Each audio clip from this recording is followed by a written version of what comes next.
y después le voy a hacer muchas preguntas a Noni, porque este libro a mí me ha generado muchísimas preguntas, y le voy a hacer muchas, y he tenido que romper así como 20 folios de preguntas, que no las rompo, están allí, por si un día la invito a cenar o cualquier cosa, se las hago todas y ya está, ¿no? Y yo digo que si tuviera que hablar de este libro,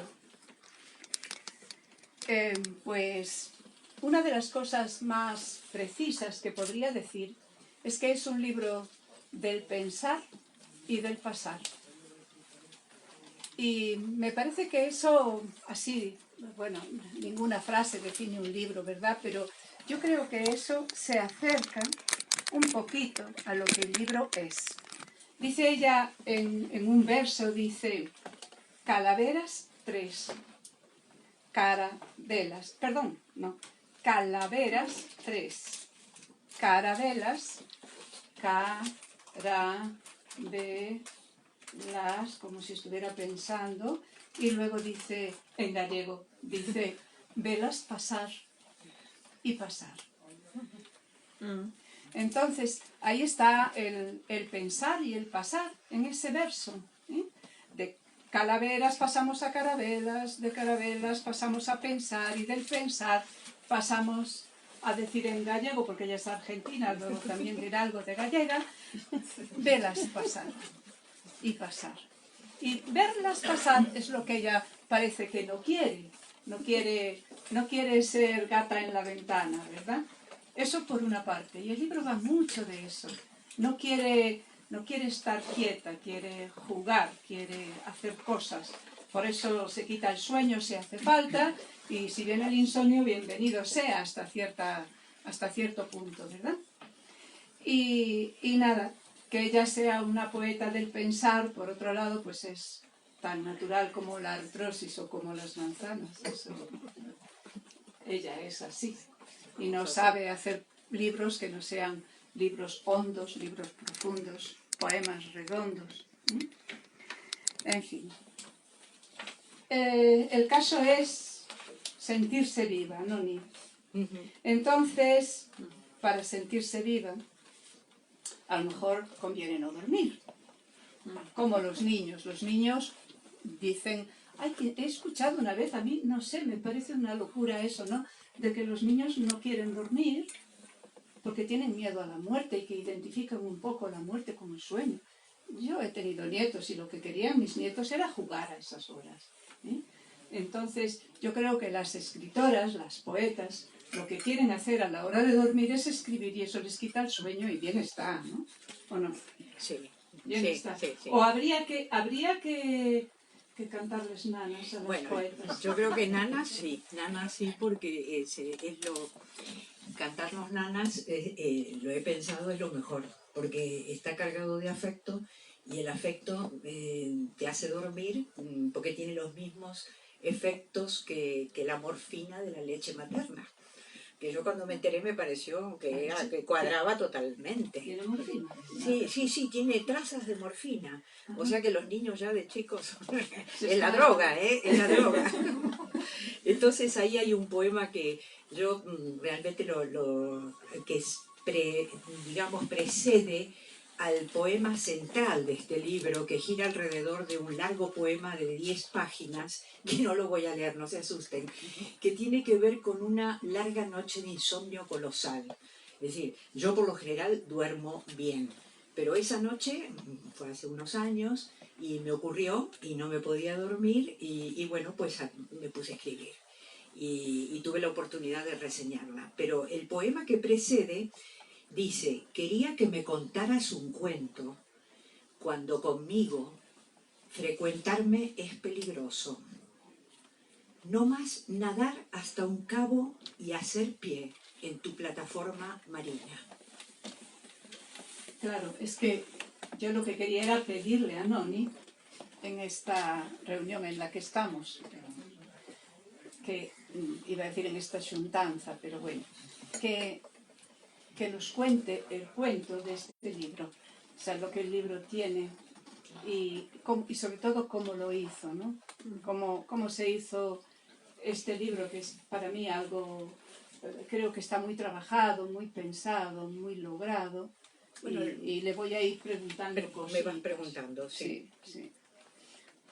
Bueno, ¿merece la pena el insomnio entonces o no? Bueno, justamente cuando me dijiste eso de que los niños de noche les gusta jugar, cuando me puse a responder tus preguntas, que me adelantaste para no improvisar tanto ahora y ser un poco, ajustarnos más al tiempo que tenemos, me acordé de una cosa que me había olvidado hasta hoy. Mirá que estuvimos meses para publicarlo y revisarlo y tal, que tendría unos 5 o 6 años, cuando era pequeña, y hay para mí un recuerdo, pero clarísimo, del sofá donde dormía, en el salón de la casa. El dormitorio era para mi hermano, luego el dormitorio de mis padres, y como me propuse esa noche mantenerme despierta como fuera, porque tenía curiosidad por saber lo que era la noche. Es decir, yo había oído hablar tanto de la noche, pero claro, te metías en la cama pronto, te dormías, y entonces, cuando todo se apagó y tal, yo seguí como pellizcándome para poder vivir y conocer lo que era la noche, y esa para mí es uno de los recuerdos de una de las aventuras más valientes de la infancia, al punto que la recuerdo. Entonces, creo que este libro es el reverso de aquella noche. Es decir, me encantó haberme acordado de eso, ¿no? En este poema, en el poema largo que da título al libro, Falla la noche, es un verso de ese poema largo, hay dos pequeñas descripciones de la noche. Es la hora en que los lobos salen a aullar a la naturaleza inhóspita. La noche es un campo de fosfenos y alambradas que empieza en el lóbulo frontal. Y los cuerpos, Noni, a la hora de no dormir, a la hora de... Bueno, hablas tú de los cuerpos plegados. Los cuerpos plegados pueden escribir. No, el cuerpo plegado, cuando uno se levanta a la mañana y se pone vigilante frente al teclado, a mí no me sale nada. De hecho, el primer poema que abre el libro dice: tenerte atada frente a la pantalla. Todo se diría. Pero, ¿qué todo? Cuando el cuerpo está inmóvil, apenas teclea, y plegado estruja los hemisferios. A mí, en realidad, lo que me sale bien es a primera hora, descansada, con los ojos cerrados, igual que los poemas visuales que están en Centro Cibeles expuestos ahora, que los hago con los ojos cerrados. Es en ese momento que me vienen las combinaciones de palabras, las primeras. Porque hay algo que se fraguó durante la noche en los sueños que allí aparece. Pero no son necesariamente los sueños. No, porque ya es la duermevela, ya es las primeras palabras cuando te despiertas. Eso es lo que es interesante. Es decir, en el momento que estás en el umbral entre la noche y el día, pero que ya empiezas a hablar, incluso en verano, mira que hay un solazo, pero consigo echar bien los postigos de noche para la mañana poder tener esas sensaciones. La idea del pasar, Noni. La idea del pasar está en todo el libro, yo la he visto por lo menos, ¿no? En muchos sentidos. No solo lo conceptual, ¿no? Se pasa de un tema a otro, de una cosa a otra. Se pasa también de una palabra a otra, de un verso a otro, de un poema a otro. Hay vueltas atrás. Yo me acordaba leyéndolo de la poesía galaico-portuguesa del siglo XIII, que deja algo atrás para ir para adelante, para volver atrás, coger algo y seguir. Tú haces mucho eso en los poemas, e incluso en las partes del poema, entre las partes. O sea, una parte está muy bien enlazada con la siguiente. A mí me parece, vamos. No, es que es curioso porque cuando me preguntaste esto, me preguntas ahora, yo te respondo con un poema que es uno de esos que sale así a la mañana, que lo dejo descansar, y cuando me lo encontré en el ordenador dije, ¿y esto cuando lo escribí? Ni me acuerdo. Pero que es uno de esos poemas que lo que yo digo es que, mira, te lo voy a decir, en estos desiertos, perder la piedra, no hay eco, solo pasar. Atrévete a pasar. Paz, pura paz, del desconectar. El mundo afuera, huera, aguantar. Descolmar. Es decir, yo no construyo el poema me hace a mí. Me va recogiendo en sus giros y volteretas y el cuerpo está en esa danza, quizás a causa del ritmo. El ritmo me lleva. Y aunque me ponga a veces como sujeto en los poemas y diga que capto las palabras, hace poco leí una cosa que dijo el cineasta Godard que me parece que me dio la respuesta a esta pregunta. En una película que hizo ya muy tardíamente, en 1918, como buen francés, abre el film, es un film de imágenes, hecho de imágenes, abre mostrando su método, y son sus manos montando el celuloide o la cinta de vídeo, lo que sea. Y entonces dice esta frase: la verdadera condición humana es pensar con las manos. Y entonces dije, bueno, pero esto es lo mismo, es lo mío.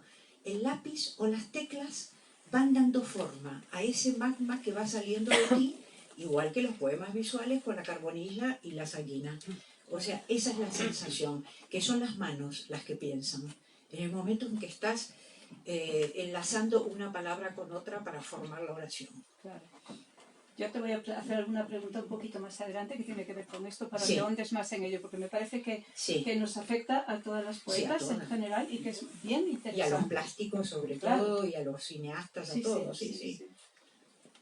Bueno, yo quiero que me leas un poema que a mí me encantó, porque te voy a hacer preguntas sobre él. Es un poema que dice acá. Sí. Empieza así.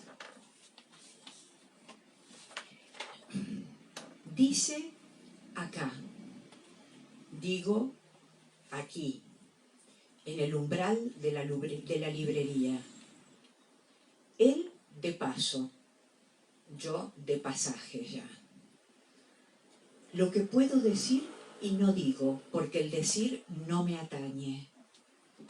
Lo que puedo decir y no sale, porque salir me expulsa. Madriguera al fin, el estar sin estarse. Me atañe muchísimo porque yo me siento también un poco entre aquí y allá por muchas razones. Entonces pienso que es algo que tú y yo, de maneras distintas, pero tenemos muy en común. ¿Qué va de paso a pasaje, de yo a allá? Además del ritmo, porque es un poema muy rítmico, que va de irse a que te expulsen, ¿verdad?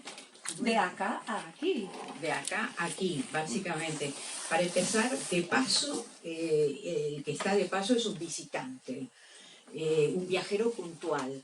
Pero el que está de pasaje, en mi opinión, es uno que ya está en tránsito, el tránsito universal de la vida, entre la vida y la muerte, digamos. Él dice acá porque es un argentino. Y yo digo aquí porque estoy aculturada. Entonces, lo que puedo decir y no sale porque salir me expulsa. Lo que me expulsa es mi acento en el acto. Soy forastera. Por eso, en el otro verso digo que me repliego en la madriguera, que resulta ser una trampa, porque ahí estoy sin estarme. No toda, pero en parte. Es la inquietud permanente de no ser fijada en una época y lugar, ¿qué te pasa a ti?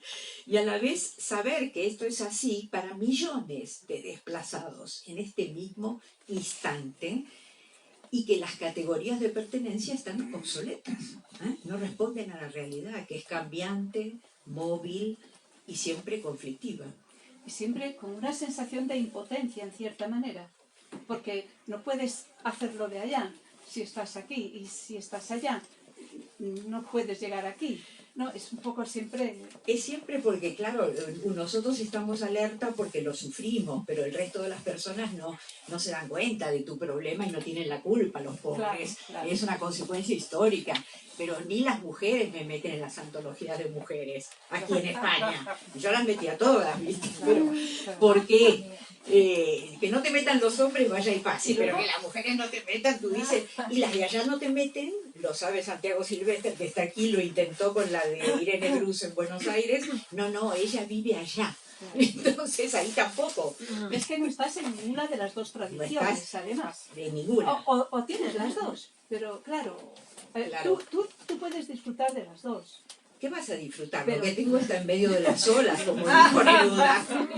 Ni en aquella ni orilla, ni en esta orilla. Así que con los años ya después, bueno, eso con los años. Cuando muere mi madre, yo me doy cuenta que la copla cambia, Luz. Y una copla que yo había leído y que Valente daba como anónima en uno de sus ensayos, una copla maravillosa que dice: fui la piedra y fui el centro, y me arrojaron al mar. Y al cabo de un largo tiempo, mi centro vine a encontrar. Se acuerda, tiene memoria. Claro, eso ocurre cuando muere mi madre, que de golpe que ella vivía en Los Ángeles, también es cierto que era la otra punta del mundo, ¿no? Y yo dije, bueno, ahora está conmigo, toda su potencia, su fuerza, todo eso que luchábamos en contra a veces la una de la otra, lo tengo a favor al principio. Y entonces, pero esa copla quiero hacer un inciso para ver cómo a veces una trabaja de otra manera por las otras mujeres. Yo investigué y en realidad no es anónima, porque yo me temía que ese anónimo me sonaba raro, una copla tan buena.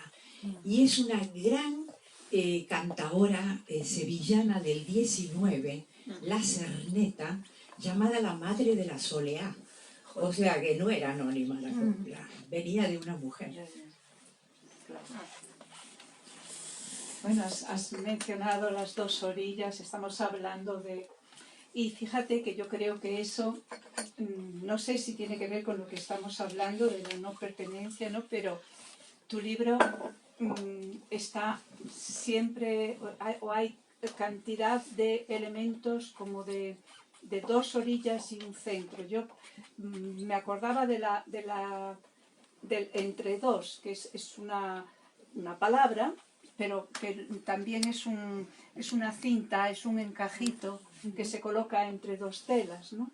Y a mí me da la impresión de que en tu poesía hay mucho entre dos, o hay un entre dos entre muchas clases de telas.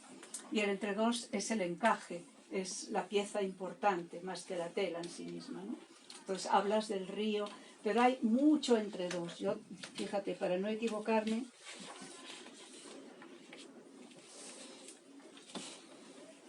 vamos a ver, entre dos lenguas, de esto ya nos ha hablado un poquito. Sí. Estás entre dos lenguas, no sé si quieres decir algo más de esto.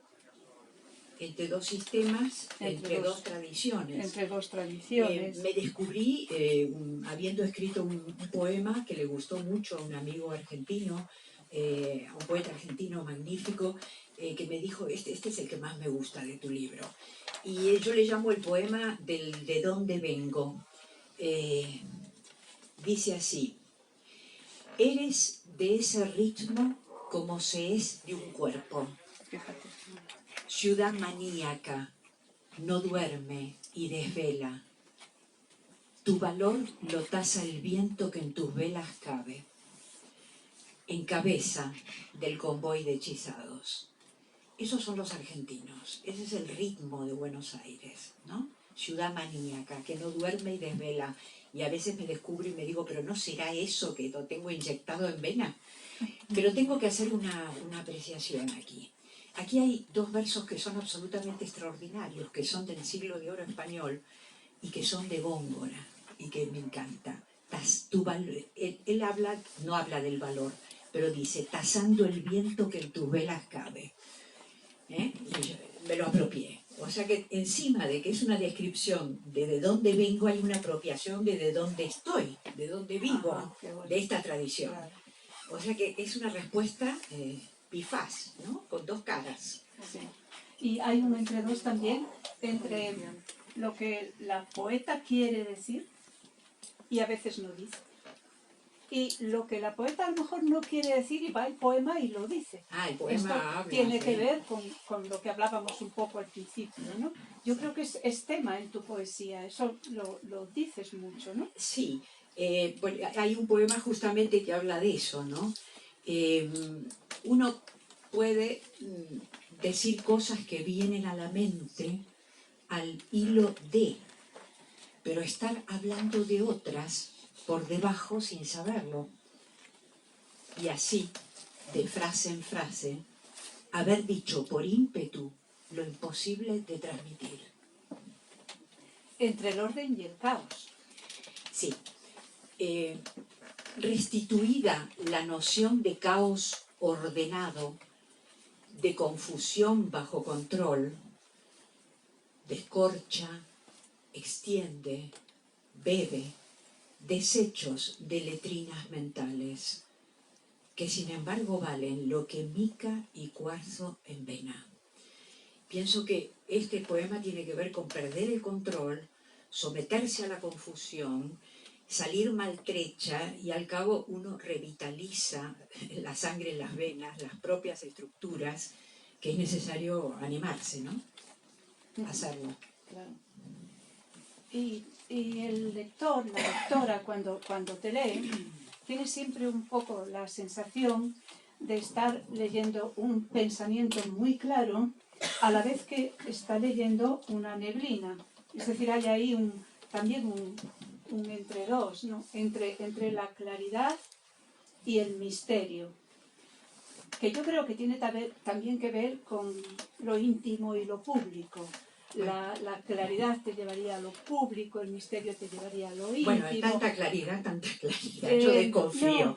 No, claro, es que una quiere encontrar esa claridad y a veces la hay, pero el misterio puede. Sí, porque eso seríamos sabios absolutamente, si estamos vivos y seguimos buscando, seguimos... Entonces no tiene que haber, hay enigmas, hay misterios, ¿no? Pero no es afán de ocultación. No, de ninguna manera, son, como era lo que también Góngora decía, no las bellezas oscuras, sino los oscuros bellos. Yo entre lo íntimo y lo público, hay un poema que también me sorprendió en esta selección, cuando me puse a ordenar para publicar algo. Yo nunca había escrito nada así. Y ahí sí que verdaderamente me detengo en esa consideración tuya entre el pasar y todo eso. Ligera explicación. Esto lo preparé para una charla que tuve que dar en Cádiz este año y entonces me lo estudié y lo puedo sintetizar ahora, que creo que las cosas van por ahí. Ese pasar, esa naturaleza de esa ciudad maníaca con ese ritmo que es Buenos Aires y muchas capitales latinoamericanas, creo yo que viene de todas las cantidades de colonizadores que pasaron por el continente, que pasaron, expoliaron y se fueron, más o menos, ¿no? Pero también averigüé que en el caso de Sudamérica estaban los pueblos originarios, como los de Argentina, que vivían en tolderías, es decir, vivían en viviendas muy funcionales, hechas de toldos, que armaban y desarmaban según las migraciones estacionales, donde estaban los cultivos y donde les convenía, con fronteras móviles, no estaban claras las fronteras. Y este deslizamiento por el espacio infinito de las pampas hacía que ellos percibieran el suelo no como territorio conquistado, sino como una tierra inquieta. Y ese es un mito amerindio que recoge Édouard Glissant, por el cual estos pueblos que ven el suelo como una tierra que se mueve bajo ellos, inquieta, sustituye el sentimiento de pertenencia por el de relación. Fíjate qué interesante para nosotros ahora aquí, ¿no? Y para todos los desplazados que hay en este momento en Europa.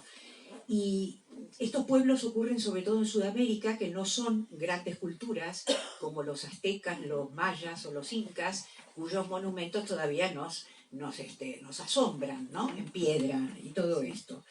Entonces, yo de golpe pienso que soy hija de esos nómadas, de ese vaivén, y pienso en esos pueblos a los cuales se les cortó en seco una posible evolución.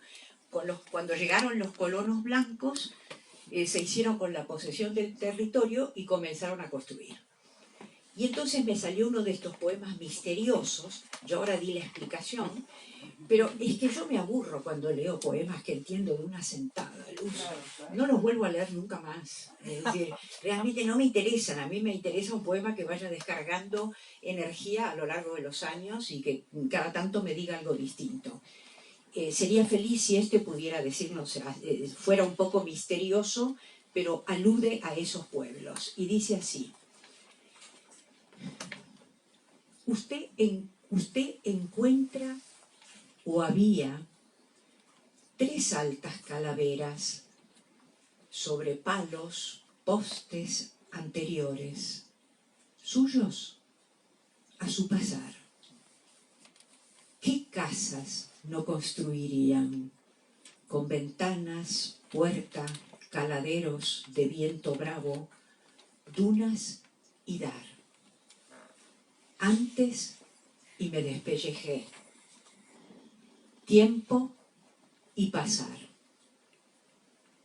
Ella asoma, el soplo sopla, pide entrar al hueco de horadar. Y se acabó la carne, el pellejo, la pústula de aquella forma sin par. A millones réplicas, chiquitropecientas millonésimas piezas de multitud. Calaveras 3. Carabelas. Carabelas. Velas pasar y pasar. Sin hueso ya. Es un pedazo de poema. Sí. Bueno, yo tengo aquí que también hay un entre la consciencia, la consistencia y el desleírse, que me tomo de un verso tuyo. Sí, sorprende, ¿no? Ese desleírse, cómo Sí, puede sí, ocurrir, sí. pero yo creo que sí. Las palabras nos hacen pasar por esa especie de magia, ¿no? Captar el temblor y por su temblor unirlas. Luego espléndidas a la luz de mi desleírme, cuando logro que se agrupen por instinto tembloroso en el verso. Escalón que baja, cosa abisal, abismos, hasta caer en el conjunto. Claro, yo tenía una pregunta para más adelante que yo creo que es el momento adecuado aquí. Es aquella de cuánto tiene que desaparecer la poeta frente al poema y cómo regresa la desaparecida luego.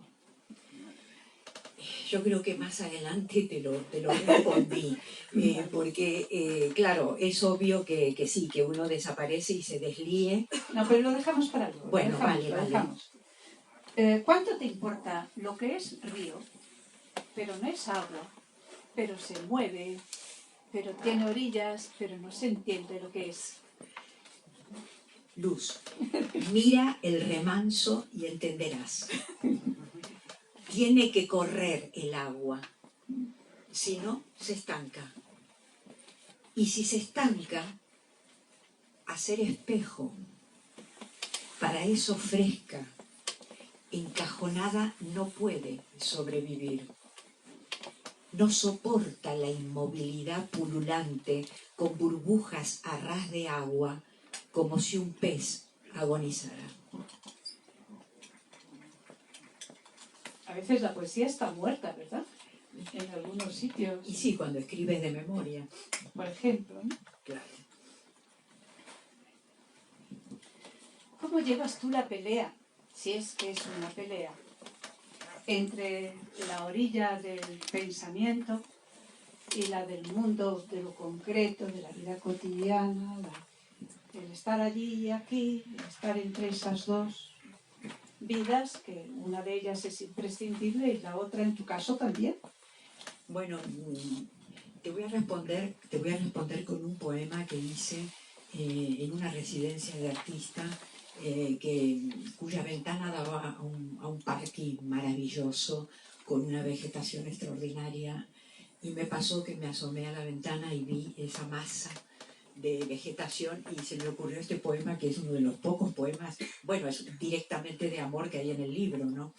Dice: acostumbrada a una masa verbal, de repente esa tan real, oscura vegetación, mi semejante, que no ilumina de noche ni destella, aunque madure y otoñezca, y de día doro mis cabellos, y de día adoro mis amores, así como el otoño sabe complacernos cuando nos acercamos. Ahí está el conocimiento a través de lo concreto. Sí, sí. Para mí es inseparable, Sí, es inseparable. Esa pelea me parece absolutamente absurda. Claro, no hay. No se puede pensar algo en el sentido de pensarlo enteramente si no se lo pasa por el cuerpo por entero. Claro. No. Y cuando estás haciendo una tortilla de patatas, estás pensando.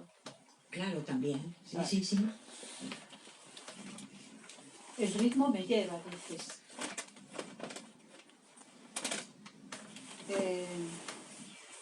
Y sí, el ritmo nos lleva en el poema y nos lleva en la vida.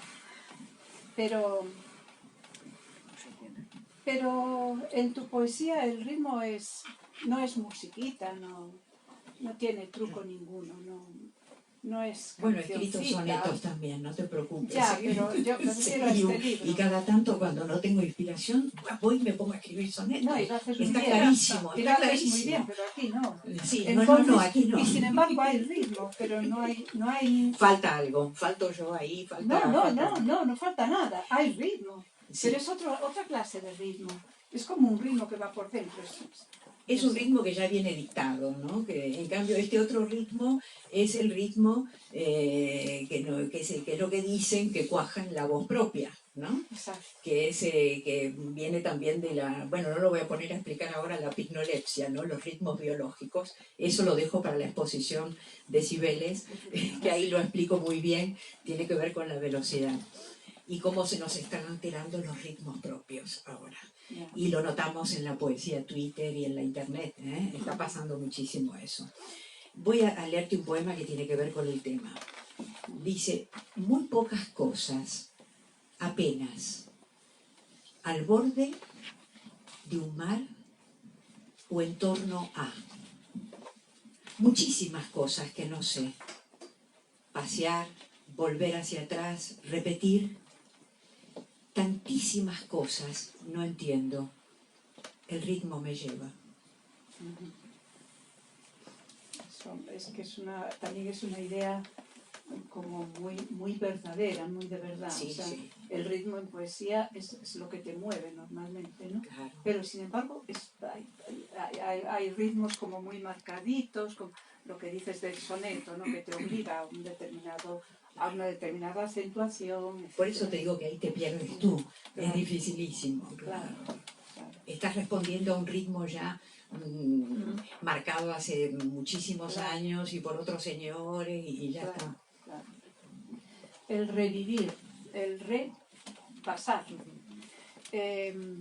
Hay recuerdo, una tiene la sensación de que hay recuerdo en tu poesía, como hay recuerdo siempre en la poesía, yo creo. Y sin embargo, como que tenemos claro que cuando recordamos en el verso y probablemente en la vida, tiempo y espacio recordado tienen muy poco que ver con lo que pasó en aquel momento, ¿no? Entonces yo me pregunto, ¿qué construimos con el recuerdo? El poema largo de este libro, Sí. que no voy a leer porque no se puede, tan largo. Sí, pero yo les invito porque es muy difícil hacer un poema largo que se sostenga como se sostiene este poema. Después leo un poquito del comienzo, que ya probé hasta pero dónde lo puedo bonito es leer. leerlo entero y ver, que no puedes No, parar. eso en otra ocasión. Pero bueno, ahora voy a leer la última parte, cómo concluye el poema. Voy a empezar por atrás. Vale. Y tiene que ver con el balance final después de esa noche de insomnio, dice así, es la conclusión. Esto que sé ahora, no sé si lo sabré luego, cuando diversas capas de mí se superpongan y en la cápsula espacial de mi edredón conmigo sobrevuele el cosmos. Pero mi equilibrio es tan delicado que yo puedo volver a ser yo. Algunos volvemos a repetirnos por el placer de reconocernos. Eso es que me ha gustado mucho porque normalmente cuando hablamos del recuerdo pues lo relacionamos o con nostalgia o con melancolía o con el pensamiento de que podemos realmente recordar, etc. Tú lo relacionas con el placer. Sí, claro.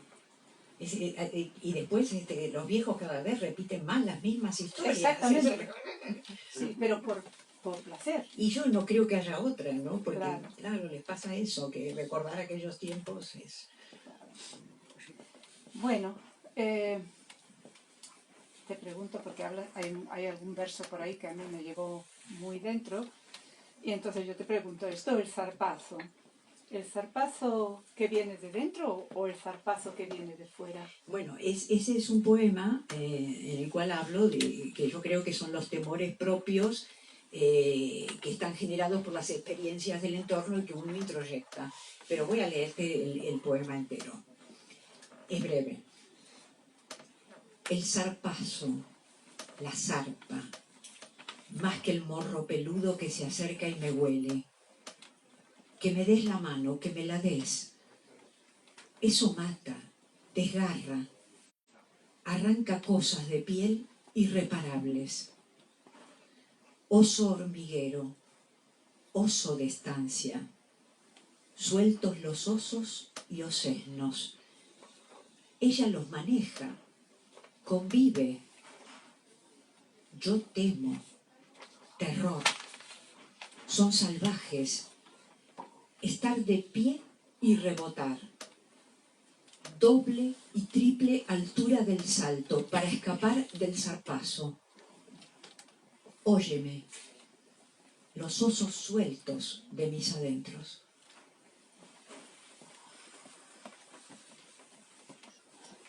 Lavar y lavar una herida y que no se vaya. Es una imagen que a mí me impresionó mucho y me recordó cuando yo era niña ya en mi aldea, en Alén. Lavábamos las sábanas en el lavadero y a veces había una mancha y lavabas y lavabas y lavabas y la mancha no se iba. Entonces la enjabonábamos con jabón lagarto, la poníamos al sol y el sol, con el tiempo, pasaba 4 o 5 horas al sol, se volvía a lavar, se le quitaba el jabón, se ponía a secar y la mancha había desaparecido. Pero tú guardabas esa sábana planchadita en el baúl, pasaba un año, sacabas esa sábana y esa sábana volvía a tener la mancha. Lavabas y lavabas y lavabas, pero la mancha no se iba. En tu poesía, Noni, no hay falsos trucos para seducir a la lectora. No se hacen gracias. No hay la.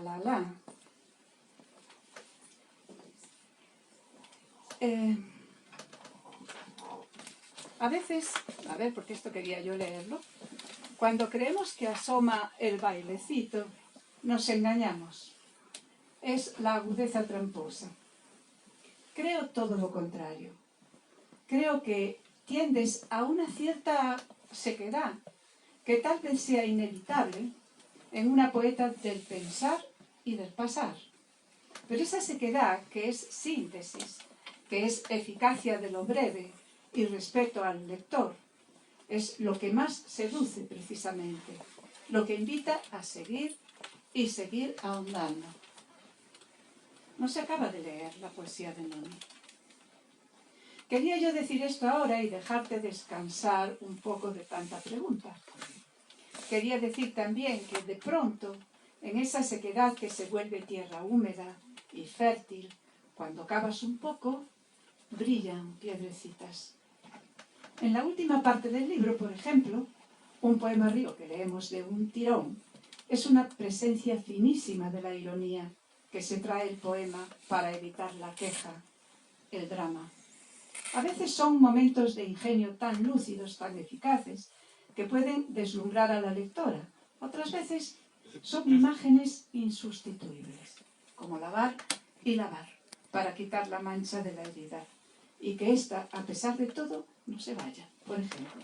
Pero que lo que a mí me deslumbra es que no es una imagen brillante, es la eficacia. Es la eficacia. Y aunque lave y lave, todo está ahí, por debajo aún, vivo. Y no hay torno o túnel que no lleve a esas cámaras de dolor donde lo apresado gime y recuerda su avidez por conocer lo que aquellas circunvoluciones escondían. Es lo que queda atrapado, ¿no?, en el pensamiento.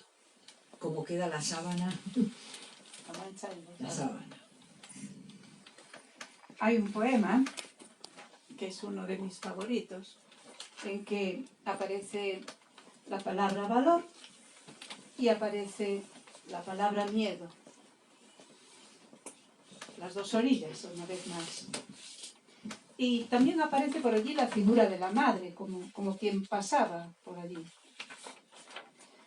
Y yo me he quedado pensando que entre la palabra valor y la palabra miedo, quizás lo que hay es el riesgo. Y me pregunto, y te pregunto, ¿cuánto riesgo tenemos que poner las poetas cuando escribimos? ¿Cuánto hay que arriesgar? Yo creo que hay que arriesgarlo todo, porque estamos aquí y esto no se repite, no va a haber una segunda vez.